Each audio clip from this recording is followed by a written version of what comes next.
champs, let's take a quick walk through the analytics of Social Champ.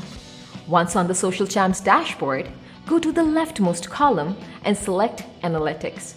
Once in Analytics, from the top left drop-down, you can choose your desired social media profile and allow its stats to load. Engagement, views, likes, unlikes, actions, reactions, impressions, and so much more. Click one of them and Social Champ will present your data in beautiful graphs which you can compare from the current week to the previous or from the previous month to the present.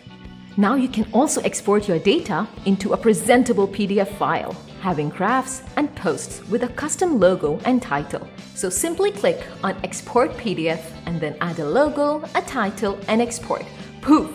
Be on top! Social Champ also provides Post Overview, where you can view recent posts that your page has. Clicking on Repost, you can get a chance to copy the already posted content on clipboard and paste and repost. Also, by clicking on the top right little tab, you can get redirected to your social media page and see how the post looks. If you have posted from Social Champ, you get additional perks. You can sort your posts on the basis of likes, clicks, comments, or even shares. Export the data as a CSV file ranging up to months. Analytics vary from a profile to another. Visit now and explore how you can improve your social media. Revamp with Social Champ.